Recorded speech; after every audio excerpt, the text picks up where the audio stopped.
Hello dear students. तो देखिए, last lecture में हमने हमारे चैप्टर डी ब्लॉक में कॉपर के compounds that is cuprous chloride और क्यूप्रिक क्लोराइड के बारे में पढ़ा था। ठीक है, और इसके अलावा हमने एक और मेटल आपकी दैट इज जिंक, उसके बारे में भी हमने पढ़ लिया था। ठीक है, तो आज हम एक नई मेटल के बारे में पढ़ते हैं, उसकी क्या क्या रिएक्शंस होती है और उसके कौन कौन से आपके कंपाउंड्स होते हैं। ठीक है ना।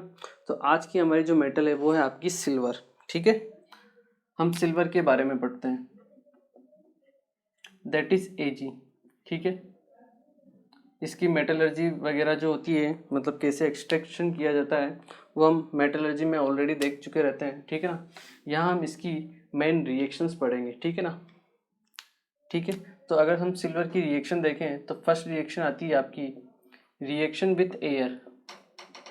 अगर हम एयर के साथ रिएक्शन देखें तो आप सबको पता होगा कि सिल्वर जो होती है सभी हम पहनते हैं। ठीक है ना, ऑर्नामेंट्स के फॉर्म में। ठीक है, तो एयर का उसके ऊपर कोई इफेक्ट नहीं पड़ता है। ठीक है, बट कुछ लंबे समय के बाद क्या होता है, उसके ऊपर एक लेयर आ जाती है ब्लैक कलर की। ठीक है, जिसे हमें दोबारा क्लीन करवाना पड़ता है। ठीक है, तो वो आपकी लेयर होती है Ag2S की। ठीक है ना, क्योंकि एटमॉस्फेयर में H2S अवेलेबल होती है, उससे Ag आपका रिएक्शन करता है और एक ब्लैक कलर की लेयर फॉर्म करता है। ठीक है ना, इसकी वजह से वो लेयर फॉर्म होती है। ठीक है ना, तो वही चीज़ है आपको जो ध्यान रखनी है। आप लिख सकते हो इसमें silver is not affected by air और मॉइस्चर से भी इसका कोई फर्क नहीं पड़ता है।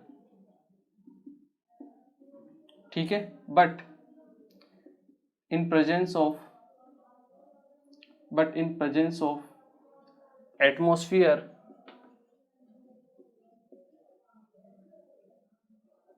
of H2S, the surface of silver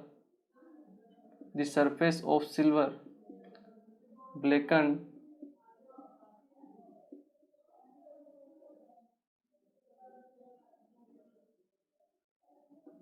the surface of silver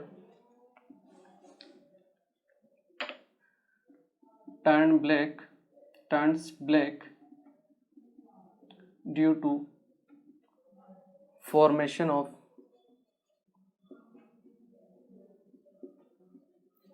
sulphide. आपके सिल्वर का सल्फाइड बन जाता है। ये सिल्वर है आपकी, जब आपकी रिएक्शन होती है H2S से तो आपको Ag2S मिलता है। ठीक है, इसकी ब्लैक, ये होता है आपका ब्लैक कलर का। ठीक है ना, इस वजह से आपकी जो सिल्वर का ऑर्नामेंट वगैरह होते हैं वो क्या हो जाते हैं, ब्लैक हो जाते हैं कुछ टाइम बाद। ठीक है ना, तो केवल सिंपल रिएक्शन है ये आपकी रिएक्शन विथ एयर। सेकंड जो आपकी है that is reaction with HNO3।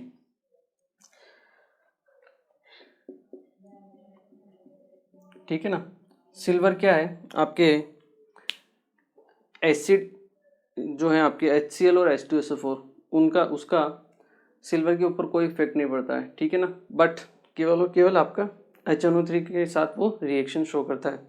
और कौन सी रिएक्शन शो करता है वो अभी आपको पता पड़ जाएगी। क्यों? क्योंकि वो बहुत बार मैं आपको बता भी चुका हूँ। ठीक है ना, एक तो नाइट्रेट बनेगा, ठीक है, उसके साथ आपके दो कंपाउंड बनेंगे। ठीक है, तो इसमें आप लिख सकते हो सिल्वर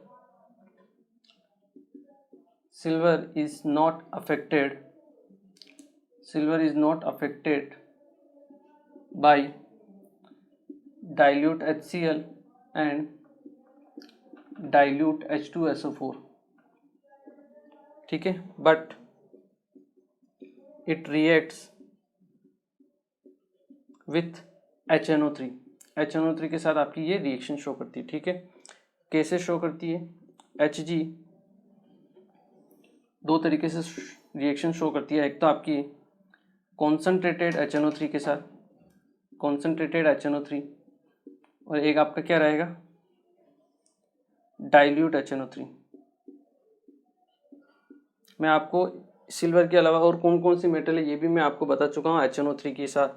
इसमें आप कॉपर ले लीजिए, ठीक है, लेड ले लीजिए, Ag ले लीजिए और आपका Hg ले लीजिए।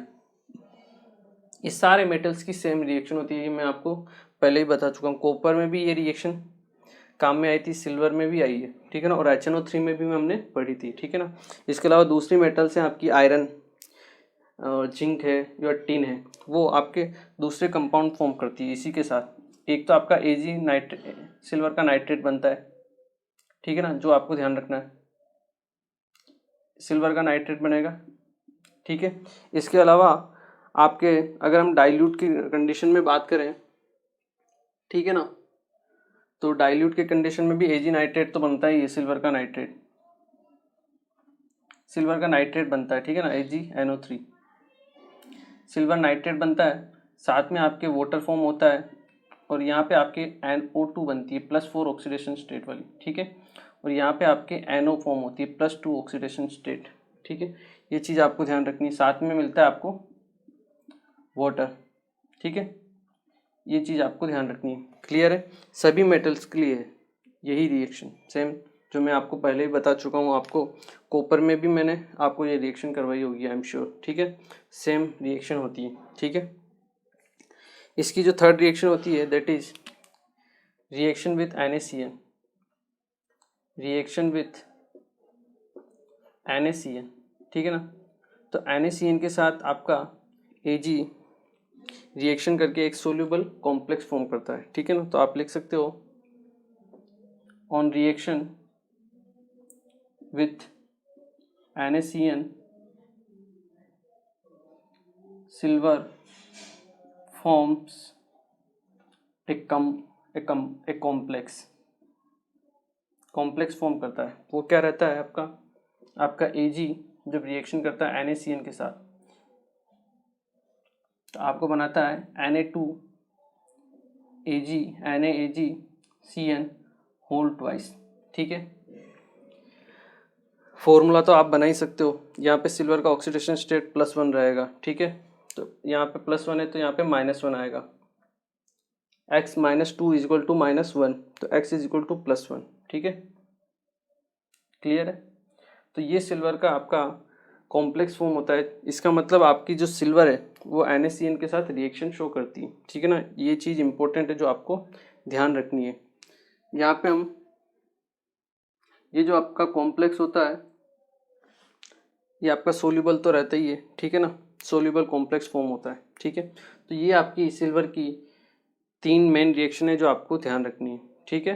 ये आपका सोल्यूबल होता है, ठीक है, ये 3 रिएक्शन है जो आपको ध्यान रखनी है, ठीक है, क्लियर है।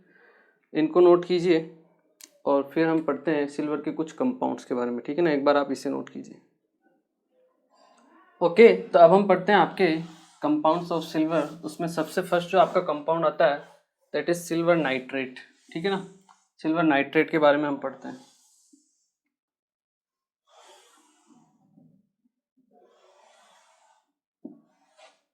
ठीक है, फर्स्ट जो आपका कंपाउंड है that is silver nitrate. Okay, देखिए अगर हम पढ़ें आपके कंपाउंड्स ऑफ सिल्वर, ठीक है, सिल्वर नाइट्रेट ये जो सबसे इंपॉर्टेंट है इसका कंपाउंड ऑफ सिल्वर, जिसे हम क्या बोलते हैं AgNO3, ठीक है, या फिर नीचे हम लिखते हैं कंपाउंड्स ऑफ सिल्वर में सिल्वर नाइट्रेट, सिल्वर नाइट्रेट जिसे हम क्या बोलते हैं AgNO3। इसका एक नाम और होता है दैट इज लूनर कास्टिक, ठीक है ना, ये भी आपको याद रखना है, लूनर कास्टिक, क्लियर है। ओके, देखिए अब अगर हम बात करें लूनर कास्टिक के बारे में तो हम क्या कह सकते हैं, ठीक है। सबसे पहले हम इसकी रिएक्शन पढ़ते हैं या फिर प्रिपरेशन मेथड देख लेते हैं। क्या AgNO3 को बनाने का आपके पास कोई मेथड है जो आप मुझे बता सकते हो? याद है? नहीं याद है तो इसका मतलब आपकी मेमोरी थोड़ी वीक है, ठीक है ना। अभी हमने लास्ट जो रिएक्शन पढ़ी दैट इज HNO3 के साथ, उसमें आपका AgNO3 ही फॉर्म होता है, ठीक है ना। तो सबसे पहले आप मेथड ऑफ प्रिपरेशन में लिख सकते हो first preparation,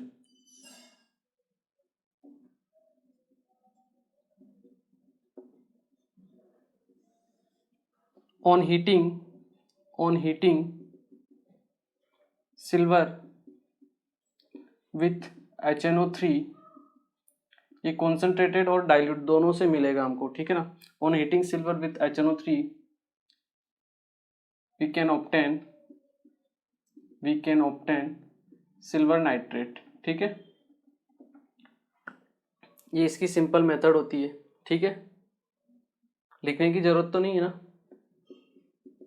Ag plus HNO3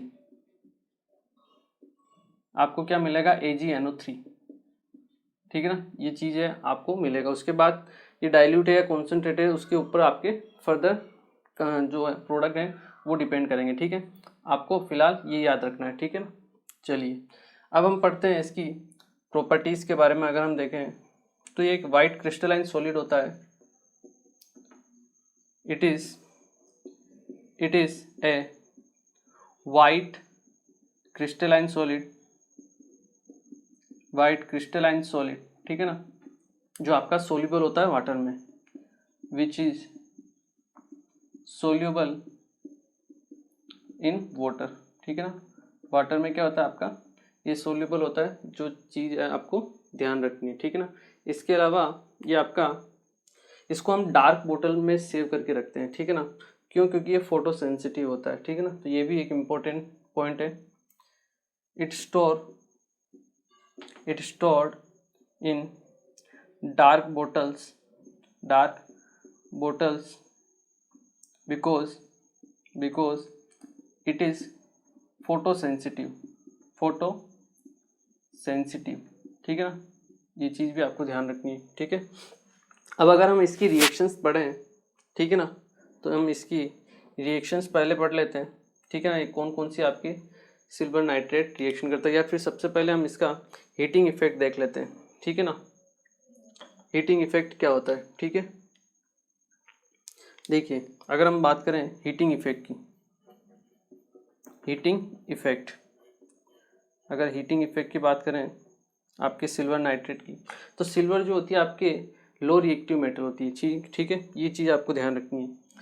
जब आप सिल्वर नाइट्रेट को हीट करते हो AgNO3 को, ठीक है, तो ये हमेशा आपके Ag plus NO2 plus O2 में ब्रेक होता है, ठीक है। ये चीज़ आपको ध्यान रखनी है। ये आपकी लिस्ट रिएक्टिव मेटल, जो आपकी लो रिएक्टिव मेटल होती है, उनके नाइट्रेट को आप जब हीट करते हो तो वो आपके जो मेटल है वो देगा, साथ में नाइट्रेट देगा और ऑक्सीजन देगा। वहीं अगर मैं आपको ये बताऊं कि NaNO3 की अगर मैं रिएक्शन करवाता हूँ, NaNO3 सोडियम क्या है आपका हाई रिएक्टिव मेटल है, तो ये कभी आपके सोडियम नहीं देगा, ये आपको सोडियम का नाइट्राइट देगा NaNO2, ठीक है, साथ में O2 मिलेगा, ठीक है ना। ये देता है आपको, कभी भी आपको मेटल नहीं देगा, ठीक है ना। तो ये चीज़ आपको ध्यान रखनी है। लो रिएक्टिव में आपको मेटल मिलेगी उसके नाइट्रेट में, हाई रिएक्टिव में कभी भी आपको उसका मेटल नहीं मिलता है, ठीक है। ये चीज़ें जो आपको ध्यान रखनी है, क्लियर। ये हुआ इसका हीटिंग इफेक्ट, ठीक है। अब अगर हम इसकी रिएक्शन पढ़ें तो रिएक्शन भी हम देख सकते हैं, ठीक है ना। AgNO3 की रिएक्शन आप देख सकते हो NaCN के साथ, रिएक्शन विथ NaCN, ठीक है। अगर हम फर्स्ट रिएक्शन देखें, that is reaction with NaCN, तो NaCN के साथ रिएक्शन करने पर आपका AgNO3 सबसे पहले वाइट PPT बनाता है AgCN का, ठीक है, जो क्या होता है एक्सेस NaCN में डिसॉल्व हो जाता है, ठीक है ना। तो हम लिख सकते हैं white PPT of AgCN is formed which is soluble in excess AgNO3 या फिर excess NaCN, ठीक है, क्लियर। देखिए AgNO3 की आप रिएक्शन करवाते हो किसके साथ, NaCN के साथ, तो सबसे पहले तो आपको AgCN का वाइट PPT मिलेगा, ठीक है, साथ में NaNO3, ठीक है, ये आपका वाइट PPT, ठीक है। इसको फर्दर आप एक्सेस में लेते हो NaCN, ठीक है, तो आपके पास एक कंपाउंड फॉर्म होता है, that is NaAgCN whole twice, ठीक है। ये कंपाउंड फॉर्म होता है जो कि आपका सोल्यूबल होता है, क्लियर है? इसका मतलब आपका AgCN जो है आपका NaCN के अंदर डिजोल्व हो जाता है। ठीक है, ये इसकी रिएक्शंस है। ठीक है, एक बार आप इसे नोट कीजिए, फिर हम इसकी कुछ और रिएक्शंस के बारे में पढ़ते हैं। ओके, तो अब हम देखते हैं अपनी नई reaction, that is reaction with hypo. ठीक है ना, हाइपो के साथ इसकी क्या रिएक्शंस होती है। तो अगर हम देखें रिएक्शन हाइपो के साथ, ठीक है, देखिए नेक्स्ट है आपकी reaction with hypo. Reaction with hypo, hypo क्या होता है Na2H2O3। ठीक है ना, तो यहाँ पे दो कंडीशन होती है। पहली कंडीशन क्या है, जब आपके AgNO3 एक्सिस में हो, when AgNO3 is in axis, जब आपका एक्सिस में हो। ठीक है, दूसरी कंडीशन लेंगे हम जब आपका हाइपो एक्सिस में होगा। ठीक है ना, तो जब आपका AgNO3 एक्सिस में होता है तब आपको कॉम्प्लेक्स मिलता है। ठीक है ना, आपको एक तरह से वाइट PPT फॉर्म होती है। ठीक है ना, when AgNO3 reacts with hypo, a white PPT of Ag2, ठीक है, H2O3 is obtained, ये हमें मिलती है। ठीक है ना, और ये जब थोड़े समय के लिए हम इसको रख देते हैं, ठीक है, या फिर इसको बॉईल कर देते हैं, तो ये आपके ब्लैक कलर में चेंज हो जाती है। एंड ऑन स्टैंडिंग और boiling it changes to black.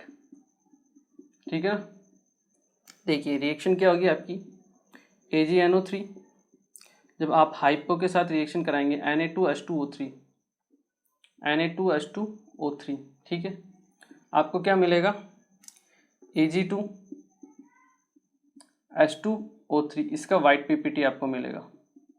ठीक है ना, ये चीज़ जो इम्पोर्टेंट है, जो आपको ध्यान रखनी है। ठीक है, और साथ में क्या मिल जाएगा आपको, NaNO3, NaNO3। ठीक है, क्लियर। देखिए ये तो हुई अपनी फर्स्ट कंडीशन। ठीक है, सेकंड कंडीशन क्या है, जब आपका हाइपो एक्सिस में हो तो हम सेकंड कंडीशन लेते हैं, when hypo is in axis. ठीक है, जब आपका हाइपो एक्सिस में होता है उस कंडीशन में हम क्या करते हैं, देखिए जब आपका हाइपो एक्सिस में होता है तो ये जो आपका वाइट PPT है, दैट इज Ag2H2O3, ये रिएक्ट करता है आपके हाइपो के साथ, दैट इज Na2H2O3। ठीक है, और एक सोल्यूबल कॉम्प्लेक्स फॉर्म करता है। ठीक है, that is Na3Ag H2O3 whole twice, ये आपका सोल्यूबल कॉम्प्लेक्स होता है। ठीक है, जिसको फॉर्म करता है। क्लियर है, तो आप इसमें लिख भी सकते हो। ठीक है ना, when hypo is in excess then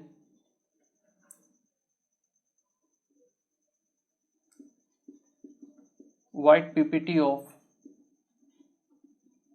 Ag2H2O3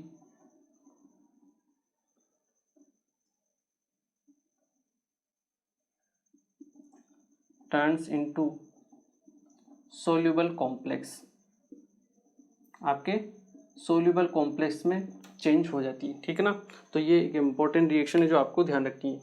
AgNO3 axis में है तो आपको Ag2H2O3 का वाइट PPT मिलता है, लेकिन अगर हाइपो एक्सिस में है तो ये वाइट PPT आपके एक सोल्यूबल कॉम्प्लेक्स में चेंज हो जाएगी। ठीक है, इसको नोट कीजिए, फिर हम इसकी रिएक्शन और पढ़ते हैं। ठीक है ना, एक बार आप इसे नोट कीजिए।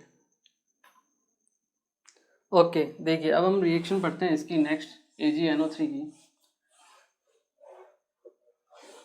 नेक्स्ट हम रिएक्शन पढ़ते हैं इसकी आपके K2CrO4 के साथ। ठीक है, देखिए रिएक्शन विथ K2CrO4। नेक्स्ट जो है आपकी रिएक्शन विथ K2CrO4। ठीक है, इसमें क्या होता है, आप जब रिएक्शन करवाते हो आप AgNO3 की K2CrO4 से, ठीक है ना, तो आपको Ag2CrO4 इसका ब्रिक रेड कलर का पीपीटी फॉर्म होता है, ब्रिक रेड पीपीटी, ठीक है ना। ये चीज़ है जो आपको ध्यान रखनी है, ठीक है। साथ में आपको मिलेगा KNO3, आपको ब्रिक रेड पीपीटी याद रखना है, ठीक है ना। तो आप इसमें लिख भी सकते हो when AgNO3 reacts with K2CrO4 a brick red PPT of Ag2CrO4 is obtained, ठीक है ना। तो ये चीज़ें जो आपको ध्यान रखनी है, क्लियर। देखिए अब हम इसकी नेक्स्ट रिएक्शन पढ़ते हैं, रिएक्शन विथ NaOH। अगर हम NaOH के साथ रिएक्शन करवाएं तो क्या होता है। देखिए जब आप इसकी NaOH के साथ रिएक्शन करवाते हो AgNO3 की, ठीक है, AgNO3 की आप रिएक्शन करवाते हो NaOH के साथ, ठीक है। सबसे पहले आपको मिलता है Ag2O, ठीक है ना, इसका ब्राउन सॉलिड मिलता है आपको, ठीक है, Ag2O प्लस साथ में NaNO3, ठीक है। ये आपको ब्राउन सॉलिड मिलता है जो आपको याद रखना है, ब्राउन पीपीटी इसकी फॉर्म होती है, ठीक है, क्लियर। तो हम क्या लिख सकते हैं रिएक्शन विथ NaOH में, a brown PPT of Ag2O is obtain, ठीक है, क्लियर है। सिंपल ही रिएक्शन होती है, मतलब इनमें कोई ज़्यादा कुछ होता नहीं है, केवल आपको रिएक्शन याद रख के पीपीटी का कलर याद रखना होता है, ठीक है ना। वो एक बार में नहीं होगा, मुझे पता है, ठीक है ना। तो आपको बार बार रिवाइज करना पड़ेगा इस चीज़ को, ठीक है ना। एक दिन में एक मेटल ले लीजिए, उसको रिवाइज कर लीजिए, ठीक है, आपको धीरे धीरे हो जाएगा, ठीक है। इसको नोट कीजिए आप, फिर इसकी कुछ और रिएक्शंस के बारे में भी हम पढ़ लेते हैं। ओके देखिए अब हम पढ़ते हैं इसकी नेक्स्ट रिएक्शन हम, ठीक है, that is reaction with K2CO3, ठीक है, रिएक्शन विथ K2CO3, ठीक है। अगर हम इसकी रिएक्शन देखें आपकी AgNO3 की रिएक्शन हम देखते हैं आपकी K2CO3 के साथ, ठीक है। तो सबसे पहले तो आपको मिलेगा Ag2CO3 मिलता है, ठीक है, Ag2CO3 साथ में मिलेगा आपको KNO3, ठीक है। ये होता है आपका वाइट पीपीटी, क्या होता है आपका वाइट पीपीटी होता है, ठीक है। और फर्दर इसको बॉईल करने पर, मतलब आप हीट करते हो Ag2CO3 को जब आप फर्दर, तो ये आपको Ag2O, ठीक है, आपका ब्राउन पीपीटी फॉर्म होता है, साथ में आपका CO2, ठीक है ना, ये ब्राउन पीपीटी, ये चीज़ आपको ध्यान रखनी है। सिंपल रिएक्शन है K2CO3 की। सबसे पहले आपको Ag2CO3 का वाइट पीपीटी फॉर्म होगा, और उसके बाद फर्दर जब आप उसको बॉईल करते हो या हीट करते हो तो आपको ब्राउन पीपीटी मिलता है Ag2O का, क्लियर है। ओके देखिए नेक्स्ट हम रिएक्शन देखते हैं आपकी reaction with aqueous ammonia. Aqueous ammonia means आपका NH4OH, ठीक है। अगर हम एक्वस अमोनिया के साथ रिएक्शन देखते हैं तो आप देखिए जब आप AgNO3 की रिएक्शन करते हो एक्वस अमोनिया मीन्स NH4OH के साथ, ठीक है, तो आपको क्या मिलता है, सबसे पहले तो मिलेगा Ag2O, ठीक है, Ag2O का ब्राउन पीपीटी मिलता है आपको सबसे पहले, ठीक है। उसके बाद जब आप इसको एक्सेस में अमोनिया पास कर देते हो, एक्सेस में अमोनिया, ठीक है ना, एक्सेस अमोनिया में जब इसको पास करते हो तो आपको एक कॉम्प्लेक्स फॉर्म होता है, सोल्यूबल कॉम्प्लेक्स, ठीक है, that is AgNH3 whole twice plus, ठीक है ना। ये एक कॉम्प्लेक्स फॉर्म होता है जो आपको ध्यान रखना है, ठीक है, ये आपका सोल्यूबल कॉम्प्लेक्स होता है, ठीक है, ये आपका क्या होता है, सोल्यूबल कॉम्प्लेक्स होता है, ठीक है। इस रिएक्शन को हम टोलेंस रिएजेंट के नाम से भी जानते हैं, किससे, टोलेंस रिएजेंट, ये चीज़ भी आपको ध्यान रखनी है, that is Tollens reagent, Tollens reagent, ठीक है, इसे हम टोलेंस रिएजेंट भी बोलते हैं। टोलेंस रिएजेंट क्या होता है आपका, अमोनिकल सॉल्यूशन, क्या होता है आपका टोलेंस रिएक्शन। अगर हम देखें आपका टोलेंस रिएजेंट, ठीक है। टोलेंस रिएजेंट की अगर हम बात करें, ये होता है आपका ammoniacal solution, ammoniacal solution of silver nitrate, silver nitrate मतलब सिल्वर नाइट्रेट का अमोनिया के साथ जो मिक्सचर होता है, सॉल्यूशन होता है, उसे ही हम क्या बोलते हैं, आपका टोलेंस रिएजेंट, ठीक है ना। एक इंपॉर्टेंट आपका रिएजेंट होता है जो आपको ध्यान रखना है। क्लियर है। डायरेक्ट क्वेश्चन पूछ लिया जाता है कि टोलेंस रिएजेंट में कौन से मेटल का नाइट्रेट काम में लेते हैं, या AgNO3 की रिएक्शन किससे करवाते हैं, ठीक है, या फिर आपका कौन सा कॉम्प्लेक्स फॉर्म होता है, ठीक है ना। तो क्वेश्चन कहीं से भी पूछा जा सकता है, ठीक है। जो नेम रिएक्शन है वो तो आपको ध्यान रखनी ही है, ठीक है, इसे नोट कीजिए। फिर हम इसकी फर्दर और रिएक्शंस के बारे में पढ़ते हैं। ओके, अब देखिए हम इसकी एक और AgNO3 की रिएक्शन पढ़ते हैं आपके हाइड्रोजन एसिड्स के साथ, जैसे HF, HCl, HBr, HI जो होते हैं ना आपके, उनके साथ हम रिएक्शन देख लेते हैं। वो भी एक आपकी इंपॉर्टेंट रिएक्शन है। देखिए, ठीक, रिएक्शन विथ हाइड्रोजन एसिड्स, ठीक है। तो जब आप, ये एक इंपॉर्टेंट रिएक्शन है जो आपको ध्यान रखनी है, ठीक है ना। सिल्वर नाइट्रेट AgNO3 की जब आप रिएक्शन कराते हो, ठीक है, आपके 4 टाइप के हाइड्रोजन के हैलाइड होते हैं, ठीक है ना। एक तो आपका HF होता है, ठीक है, एक तो आपका HF होता है, एक आपका होता है HCl, ठीक है, एक होता है HBr और एक होता है आपका HI, ठीक है ना। क्लियर है। देखिए रिएक्शन कैसे होगी आपकी, AgNO3 की रिएक्शन होती है आपकी HX के साथ में, ठीक है।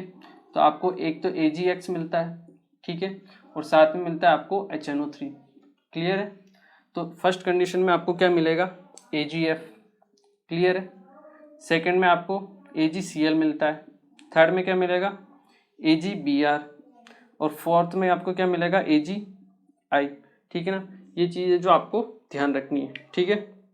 अब देखें अगर AgF, ये तो होता है आपका वाटर में सोल्यूबल, सोल्यूबल इन वाटर, ठीक है, सोल्यूबल इन वाटर, वाटर में आपके सोल्यूबल होता है।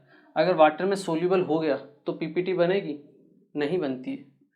इसका कोई भी PPT फॉर्म नहीं होता है, नो PPT इज फॉर्म, ठीक है, कोई PPT फॉर्म नहीं होता है, ठीक है।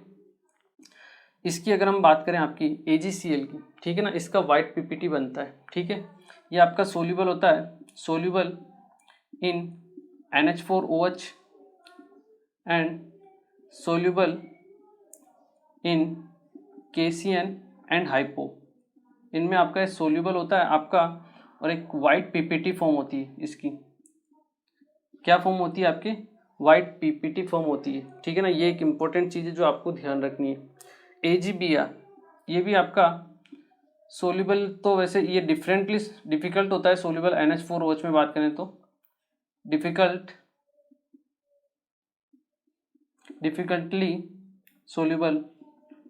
Soluble in aqueous ammonia, that is NH4OH, ठीक है। बट ये आपका सोल्यूबल होता है किसमें, KCN और हाइपो में, ठीक है। और इसका पेल येलो कलर का उसका PPT फॉर्म होता है, कौन सा, पेल येलो। ये एक इम्पोर्टेंट है जो आपको ध्यान रखनी है। क्लियर है, pale yellow. Fourth one AgI, इसका भी आपका PPT फॉर्म होता है, और ये आपका इनसोल्यूबल होता है, insoluble in NH4OH, aqueous ammonia में आपका सोल्यूबल नहीं होता है, ठीक है। और इसका येलो कलर का आपका PPT फॉर्म होता है, ठीक है ना। ये पेल येलो PPT, ये चीज़ है जो आपको ध्यान रखनी है, ठीक है ना। ये एक इम्पोर्टेंट रिएक्शन है जो आपको याद होनी ही चाहिए। सिल्वर नाइट्रेट की हाइड्रोजन एसिड के साथ HF, HCl, HBr, HI, 3 के साथ PPT फॉर्म होती है, एक के साथ नहीं होती है। 4 ऑप्शन बन सकते हैं इस पे, तो आंसर क्या आएगा, HF के साथ PPT फॉर्म नहीं होती है, बाकी सबकी PPT फॉर्म होती है। पहली बात, हो सकता है अगर ये पूछ ले, हो सकता है आपको कलर भी पूछ ले। कलर क्या होता है, AgI yellow colour, AgBr pale yellow, AgCl white, AgF no PPT, कोई भी PPT फॉर्म नहीं होती, मतलब ये आपका सोल्यूबल है, ठीक है। इसमें आप देखोगे तो जैसे जैसे आप HF, HCl, HBr, HI, जैसे जैसे आप डाउन द ग्रुप में आप डाउन मूव कर रहे हो, आपका कलर की इंटेंसिटी देखिए, पहले तो वाटर में सोल्यूबल है, ठीक है, फिर वाइट, फिर पेल येलो और फिर येलो, मतलब जो कलर की इंटेंसिटी है वो बढ़ती जा रही है, ठीक है ना। तो इसका मतलब क्या है, इससे हम ऐसे भी पता कर सकते हैं कि डाउन द ग्रुप जाने पे आपके कोवलेंट कैरेक्टर जो होते हैं वो इंक्रीज होते हैं, ठीक है ना। जैसे जैसे हम टॉप टू बॉटम जाते हैं, केटाइन तो सेम है, एनायन का साइज इंक्रीज होता जा रहा है, इसका मतलब उसमें कोवलेंट कैरेक्टर ज़्यादा इंक्रीज हो रहे हैं। कोवलेंट कैरेक्टर ज़्यादा इंक्रीज होने से आपके जो कलर की इंटेंसिटी है वो भी क्या हो रही है, इंक्रीज हो रही है। इंटेंसिटी मतलब जो कलर आपका डार्क कलर की तरफ मूव होता जा रहा है, ठीक है ना। तो ये एक इम्पोर्टेंट रिजल्ट इससे निकलता है, इस रिएक्शन से, ठीक है ना। तो ये रिएक्शन आपको याद होनी चाहिए, क्या क्या प्रोडक्ट बनता है, कौन सोल्यूबल होता है और कौन आपके पीपीटी फॉर्म करते हैं, ठीक है, क्लियर है। बाकी सब NH4OH में आपके सोल्यूबल है ही, बट ये आपका AgI इनसोल्यूबल है, ठीक है। इस रिएक्शन को नोट कीजिए, क्लियर, ओके। देखिए यहाँ पे हमारा सिल्वर का compound that is AgNO3 complete होता है, और सिल्वर का एक ही कंपाउंड है जो हमें पढ़ना था, जो हमारे लिए क्या था, इम्पोर्टेंट था, ठीक है ना, जिसमें से आपको क्वेश्चन पूछे जाने की संभावना है, ठीक है। अब हम पढ़ते हैं आपके next compound that is mercury. आपका जो नेक्स्ट कंपाउंड है दैट इज मरकरी, ठीक है, जिसे हम क्या बोलते हैं, Hg, क्लियर। देखिए अगर मरकरी की बात करें हम, तो सिंपल अगर हम देखें इसका, अगर बॉइलिंग पॉइंट हम देखें वो होता है अराउंड 327 डिग्री सेल्सियस पे, ठीक है ना।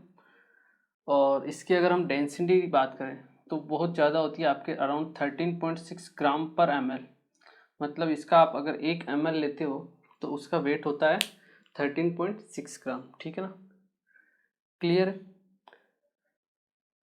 सबसे पहले अगर हम बात करें मरकरी की, तो इसके दो फॉर्म होते हैं, एक तो होता है आपका +1 और +2, मतलब इसकी जो ऑक्सीडेशन स्टेट होती है, ऑक्सीडेशन स्टेट,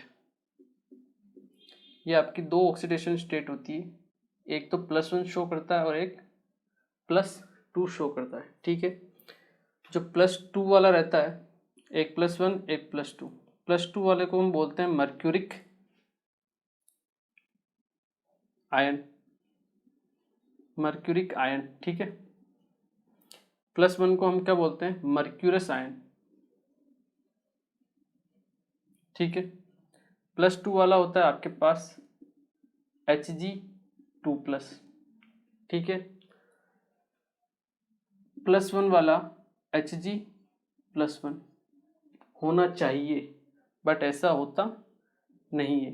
+1 वाला हमेशा +1 इस फॉर्म में नहीं रहता है, और ये आपके रहता है Hg2+ की फॉर्म में रहता है, इस फॉर्म में रहता है, क्लियर है। मतलब सिंगल Hg+ नहीं रहता है, Hg2+ की फॉर्म में रहता है।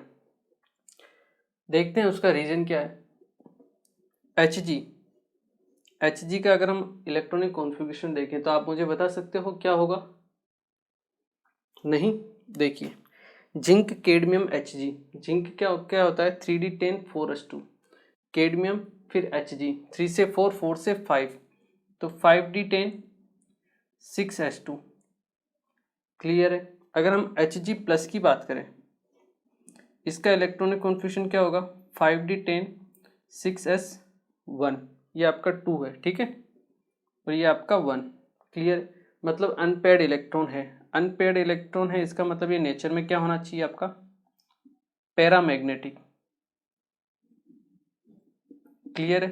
बट जब एक्सपेरिमेंट के थ्रू देखा गया तब पाया गया कि आपका जो मर्क्यूरस आयन है वो नेचर में होता है डायामैग्नेटिक, क्या होता है, डायामैग्नेटिक। तो ऐसा क्यों, ऐसा इसलिए क्योंकि Hg जो है आपका +1 की फॉर्म में नहीं रहता है, ये हमेशा आपके Hg+ और Hg+, ठीक है, ये दोनों आपस में बॉन्ड के थ्रू, कोवलेंट बॉन्ड के थ्रू बॉन्डेड रहते हैं, और आपके ये आपका कोवलेंट बॉन्ड, ठीक है,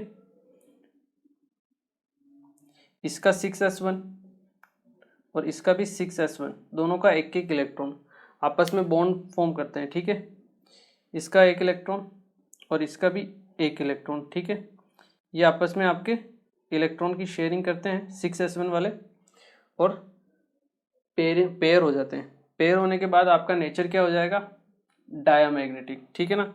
ये आपके कोवलेंट बॉन्ड के थ्रू पेयर रहते हैं, पेयरिंग फॉर्म में, इसीलिए आपका जो नेचर होता है वो होता है आपका डायामैग्नेटिक, ना कि आपका पैरामैग्नेटिक। इससे से हम कह सकते हैं कि आपका जो Hg मर्क्यूरस आयन है वो Hg+1 की फॉर्म में ना रह के Hg2+ की फॉर्म में रहता है, ठीक है ना। तो ये एक इम्पोर्टेंट चीज़ है जो आपको ध्यान रखनी है मरकरी के केस में, ठीक है, ये इम्पोर्टेंट है। क्लियर है? इसको आप चाहो तो यहाँ पे लिख भी सकते हो, ठीक है ना। 2 Hg+ ions are bonded with covalent bond by sharing 6s1 electron of each and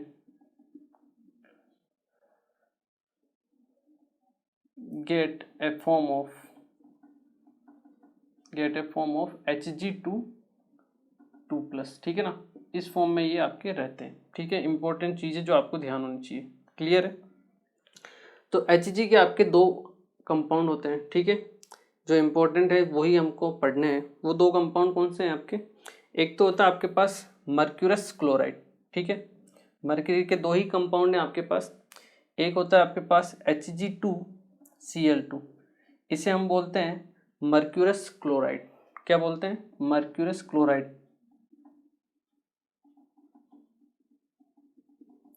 ठीक है। और इसे हम प्यार से केलोमल भी बोलते हैं, केलोमल, ठीक है। आपके इलेक्ट्रोकेमिस्ट्री में काम में आता है ये एक इलेक्ट्रोड बनाने में, ठीक है। सेकंड जो होता है आपका दैट इज HgCl2, इसे हम बोलते हैं मर्क्यूरिक क्लोराइड, मर्क्यूरिक क्लोराइड, और जिसे हम प्यार से बोलते हैं corrosive sublimate, corrosive sublimate. Sublimate क्यों बोलते हैं? क्योंकि ये सबलाइम होता है, ठीक है ना। मतलब सब्लिमेशन की इसकी प्रोसेस होती है, ठीक है। डायरेक्ट सबलाइम होता है, इसलिए हम इसको सब्लिमेट बोलते हैं। कोरोसिव मतलब इसका जो नेचर होता है वो कोरोसिव होता है, ठीक है ना, इसलिए हम इसे कोरोसिव सब्लिमेट भी बोलते हैं, ठीक है। और मर्क्यूरस क्लोराइड को केलोमल बोलते हैं, ठीक है। ये दो ही कंपाउंड है जो अपने को मरकरी में पढ़ने, ठीक है। एक बार आप इसे नोट कीजिए, फिर मैं आपको इन कंपाउंड्स के बारे में बताता हूँ। ओके, देखिए अब हम मरकरी का कंपाउंड पढ़ते हैं। फर्स्ट वाला दैट इज Hg2Cl2, जिसे हम बोलते हैं मर्क्यूरस क्लोराइड या फिर आपका केलोमल, ठीक है। देखिए मरकरी का जो फर्स्ट कंपाउंड आता है आपका दैट इज Hg2Cl2, क्या बोलते हैं इनसे? मर्क्यूरस क्लोराइड,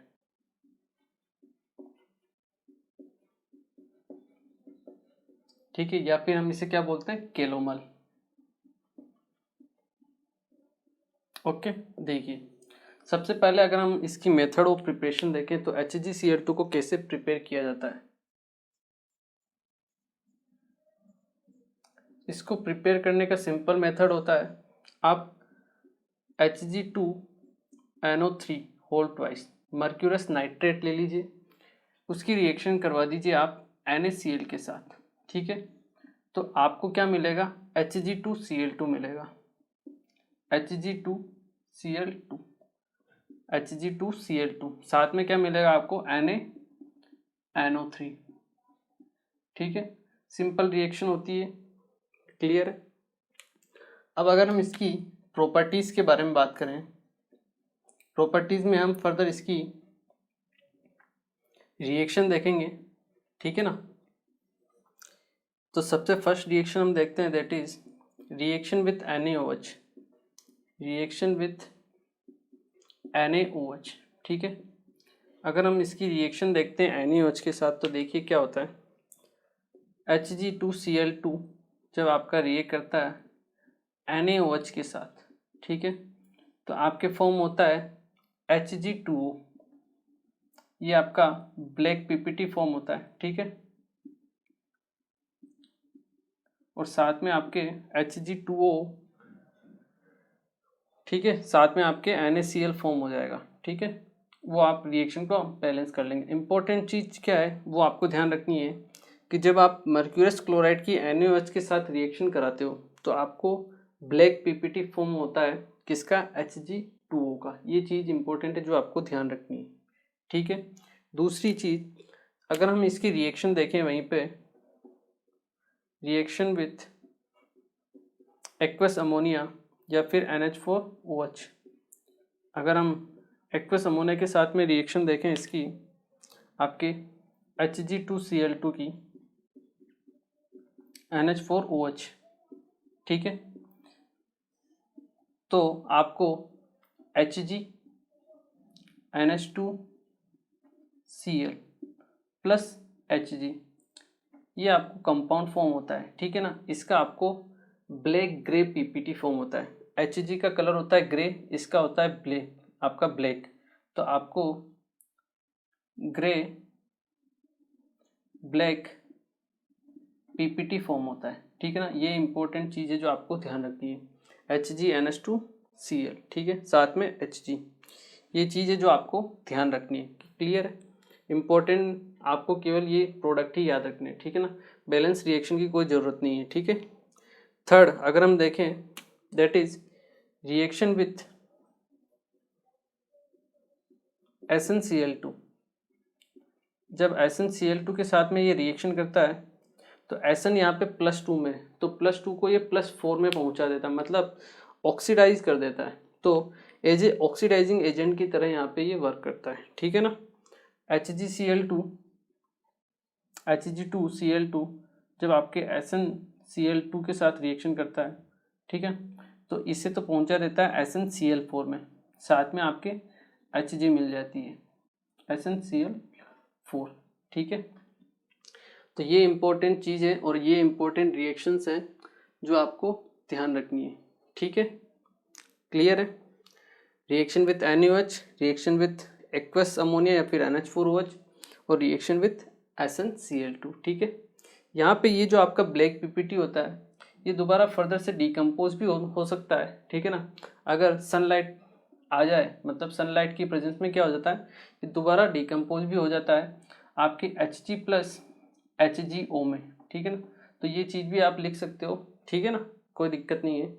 पहले ब्लैक पीपीटी फॉर्म होगा, HNO की प्रेजेंस में आपकी Hg प्लस HgO में कन्वर्ट हो जाएगा, ठीक है। तो ये आपकी मर्क्यूरस क्लोराइड की 3 रिएक्शन है जो इम्पोर्टेंट है, वो मैंने आपको बता दी है। एक्वस अमोनिया के साथ है, ये इंपॉर्टेंट है जो आपको ध्यान रखनी है, और एक आपकी NaOH के साथ। क्लियर है, मेथड ऑफ प्रिपरेशन कोई इंपॉर्टेंट नहीं है, ठीक है, रिएक्शन इंपॉर्टेंट है जो आपको ध्यान रखनी है। क्लियर है, इसे नोट कीजिए। फिर हम इसके second compound that is mercuric chloride के बारे में पढ़ते हैं। ओके, देखिए जो हमारा नेक्स्ट कंपाउंड है दैट इज आपका मर्क्यूरिक क्लोराइड।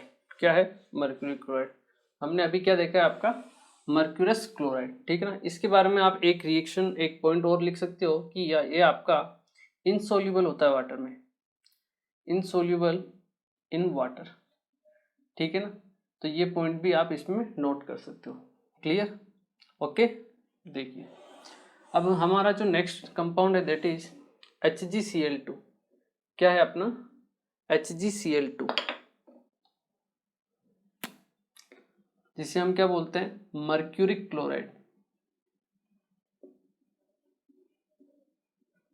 ओके, देखिए कोरोसिव सब्लिमेट, ठीक है। इसके बाद अगर हम बात करें इसकी सोल्यूबिलिटी की, हम बात कर लेते हैं। वो आपका जो मर्क्यूरस क्लोराइड था वो इनसोल्यूबल था वाटर में, बट ये क्या आपका कोल्ड वाटर में स्पेरिंगली सोल्यूबल होता है, ठीक है, और आपके हॉट वाटर में ये आपका सोल्यूबल होता है। ठीक है, सोल्यूबल। ठीक है, ये तो हुई सोल्यूबिलिटी की बात। अब हम बात करते हैं इसके मेथड ऑफ प्रिपरेशन। तो सेम मेथड ऑफ प्रिपरेशन है जो आपका मर्क्यूरस क्लोराइड का था, वहाँ हमने मर्क्यूरस नाइट्रेट काम में लिया था, यहाँ हम मर्क्यूरिक नाइट्रेट काम में लेंगे, that is HgNO3 whole twice. इसकी आप रिएक्शन करवा दीजिए NaCl के साथ। ठीक है, आपको क्या मिलेगा, HgCl2 और साथ में NaNO3। सिंपल मेथड है। ठीक है, अब अगर हम इसकी बात करें प्रॉपर्टीज़ की, मतलब आपकी रिएक्शन की, तो सबसे पहले हम इसकी रिएक्शन देखते हैं। Reaction with SnCl2। हमने SnCl2 की पहले भी रिएक्शन देखी थी मर्क्यूरस क्लोराइड में। वो क्या करता था, Sn को +2 से +4 में पहुंचा देता था, मतलब एज ए ऑक्सीडाइजिंग एजेंट काम करता था। ये भी आपका ऑक्सीडाइजिंग एजेंट की तरह ही काम करेगा यहाँ पे भी। जब आप HgCl2 की रिएक्शन कराते हो SnCl4 में, ठीक है, तो आपको Hg2Cl2 फॉर्म होता है पहले, Hg2Cl2 पहले फॉर्म होता है। ठीक है, और आपको मिलता है साथ में Sn, ये पहले 2 होता है। ठीक है, आपको मिलता है SnCl4। ठीक है, Hg2Cl2 और साथ में मिलता है SnCl4, मतलब +2 से कहाँ पहुंचा देगा ये आपके +4 में। लेकिन ये जो Hg2Cl2 होता है, ठीक है ना, ये आपका वाइट पीपीटी होता है। ठीक है ना, ये फर्दर SnCl2 के साथ रिएक्शन शो करता है। ठीक है, Hg2Cl2 फर्दर आपका SnCl2 के साथ रिएक्शन शो करता है और Hg में कन्वर्ट होता है और साथ में आपका SnCl4 बना देता है। ठीक है, ये आपका ग्रे कलर का होता है। कौन से कलर का, ग्रे कलर का पीपीटी।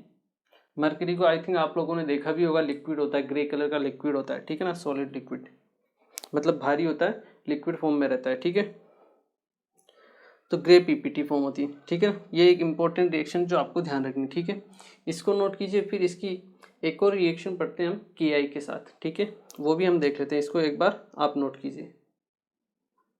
ओके, देखिए अब हम नेक्स्ट इसकी रिएक्शन पढ़ते हैं, दैट इज आपकी रिएक्शन विथ KI। ठीक है, ये भी एक आपकी इंपॉर्टेंट रिएक्शन है जो आपको ध्यान रखनी है, that is reaction with KI। तो जब आपकी मर्क्यूरिक क्लोराइड की रिएक्शन होती है KI के साथ, HgCl2 की जब रिएक्शन होती है KI के साथ, तो आपको HgI2 का एक रेड पीपीटी फॉर्म होता है। ठीक है, क्लियर है, ये चीज़ आपको ध्यान रखनी है। HgI2 साथ में KCl मिल जाएगा। इस HgI2 में आपको, आप जब एक्सिस में KI पास करते हो, एक्सिस में KI पास करते हो, तो आपको मिलता है K2HgI4। ठीक है, जिसे हम बोलते हैं नेस्लर्स रिएजेंट। क्या बोलते हैं, नेस्लर्स रिएजेंट। ठीक है ना, ये एक इंपॉर्टेंट रिएजेंट होता है जो हमारे काम आता है for the identification of ammonium ion, NH4+ ion के आइडेंटिफिकेशन के लिए, या फिर NH3 के आइडेंटिफिकेशन के लिए हम इसको काम में लेते हैं। ठीक है ना, आप लिख भी सकते हो Nessler's reagent, Nessler's reagent is used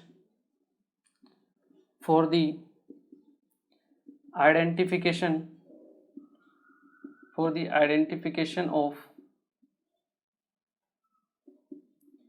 NH4+ ion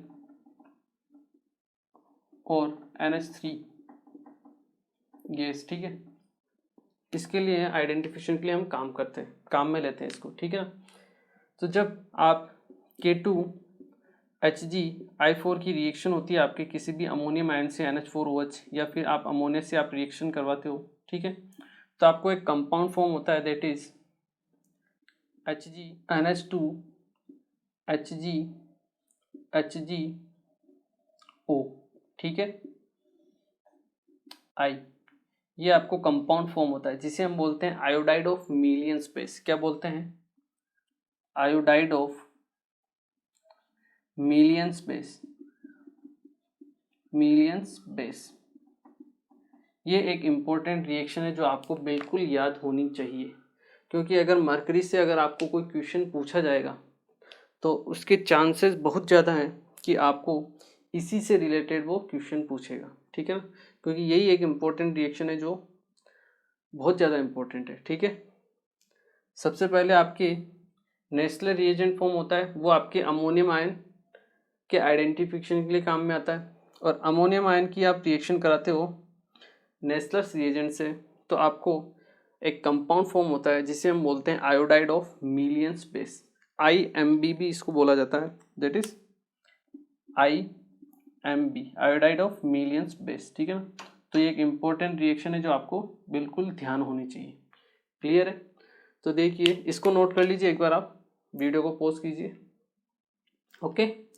तो देखिए आज हमने सिल्वर कंपाउंड स्टार्ट किया है, ठीक है, और उसको कंप्लीट भी कर लिया था, और उसके बाद हमने मर्करी देखा, और मर्करी के जो दो इम्पोर्टेंट कंपाउंड है मर्क्यूरस क्लोराइड और मर्क्यूरिक क्लोराइड वो भी हमने देख लिए और कंप्लीट हो गए, ठीक है। तो इस डी ब्लॉक चैप्टर में हमने बहुत सारी, पहले तो आपकी प्रॉपर्टीज़ देखी थी, उसके बाद हमने मेटल्स के बारे में देखा। इसमें डी ब्लॉक में आपके बहुत सारी मेटल्स है, बट हमने उन मेटल्स को कवर किया है जिसमें से आपके क्वेश्चन पूछे जाने के चांसेस बहुत ज़्यादा हैं। हमने क्रोमियम देख लिया, मैग्नीज देखा, ठीक है, उसके बाद हमने कॉपर देखा, आयरन देखा, सिल्वर देखा, जिंक देखा, फिर लास्ट में मर्करी भी देखा, ठीक है ना। तो इम्पोर्टेंट जितनी भी मेटल्स थी वो मैंने आपको कवर करवा दी है, ठीक है। Most of the time question इन्हीं से पूछा जाता है, ठीक है। तो हमारा जो ये चैप्टर है डी ब्लॉक का ये यहीं पे कंप्लीट होता है, ठीक है। इसके बाद हम पढ़ेंगे आपका next chapter that is F block elements, इसी का पार्ट है वो एफ ब्लॉक एलिमेंट्स, ठीक है। वो भी एक छोटा सा पोर्शन है जो आपके लगभग एक लेक्चर में कंप्लीट हो जाएगा, क्योंकि उसमें जो मोस्ट ऑफ द आपके एलिमेंट्स होते हैं, ठीक है ना, वो सब क्या है, रेडियो एक्टिव है।